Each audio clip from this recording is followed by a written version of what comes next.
दोस्तों नमस्कार। जिन भाई साहब की तस्वीर आप मेरे पीछे देख रहे हैं, ये भारत में अन्य पिछड़ा वर्ग समाज के एक बहुत बड़े प्रतिनिधि हैं।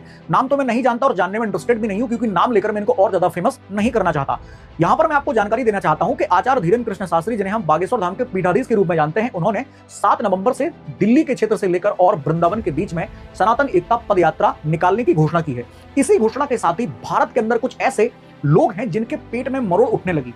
उन्होंने इस यात्रा को एक भारत में सौहार्द बिगाड़ने वाली यात्रा के रूप में देखने लगे हैं और इन्होंने राष्ट्रपति द्रौपदी मुर्मू जी को एक पत्र लिखा और उस पत्र में कहा है कि धीरेन्द्र कृष्ण शास्त्री जो भारत के अंदर माहौल बिगाड़ने का काम कर रहे हैं, हिंदू और मुस्लिम एकता को बिगाड़ने का काम कर रहे हैं, इस यात्रा को तत्काल प्रभाव से रोका जाना चाहिए। और इन्होंने यह भी धमकी दी है कि अगर राष्ट्रपति जी तत्काल प्रभाव से कोई डिसीजन नहीं लेती हैं तो हम सुप्रीम कोर्ट तक जाएंगे। दोस्तों, मैं आपको बता देना चाहता हूं कि ऐसे तमाम लोग जो हैं, वास्तविकता में देखा जाए तो ये भारत की संस्कृति, हिंदू संस्कृति के विरोधी हैं।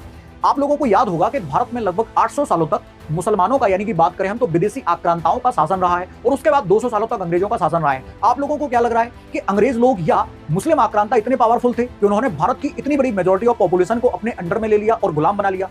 दोस्तों याद रखिएगा, उस गुलामी के पीछे का एक बहुत बड़ा कारण जो है इन जैसे लोग भी थे। इन जैसे लोगों ने ही इस प्रकार के काम किए जिससे दूसरे लोगों को, जो यानी कि दूसरी कम्युनिटी के जो लोग हैं, उन लोगों को इस प्रकार का प्रमोशन मिला। अब मैं इन्हीं की बात का एक कटाक्ष आप लोगों को बताता हूं, आप लोगों को एक तस्वीर दिखाता हूं। इनको शायद आप लोग जानते होंगे, इनका नाम है फैज मोहम्मद खान।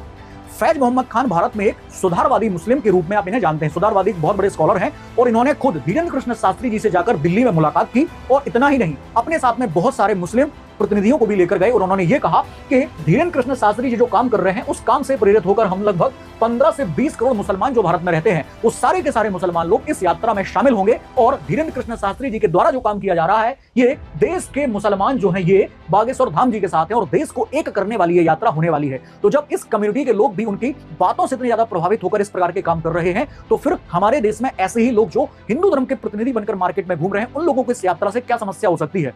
दोस्तों, निश्चित रूप से इस यात्रा को होना चाहिए और इस प्रकार की यात्राएं होना जरूरी है। देश भर में किस प्रकार का माहौल है आप सभी लोग जानते हैं। विभिन्न प्रकार की कम्युनिटीज अपने आप को मजबूत करने पर काम कर रही हैं, अपने आप को संगठित करने पर काम कर रही हैं। आज एक अगर प्रतिनिधि हमारे सामने निकल कर आया है जिनका नाम है धीरेन्द्र कृष्ण शास्त्री, जो सारे के सारे हिंदुओं को एक करने की बात कर रहे हैं और उन्होंने हिंदुओं में कभी भी ये नहीं कहा कि हम किसी दूसरी कम्युनिटी के लोगों को अपने साथ मिलाना नहीं चाहते। जितने भी लोग उनके साथ में होना चाहते हैं तो अच्छी बात है, और नहीं भी होंगे तब भी ये यात्रा सफल होकर रहेगी। तो आप अगर इस यात्रा को समर्थन देते हैं तो अपने कमेंट बॉक्स में लिखिएगा जय Shri Ram, all the best, Bharat माता की जय।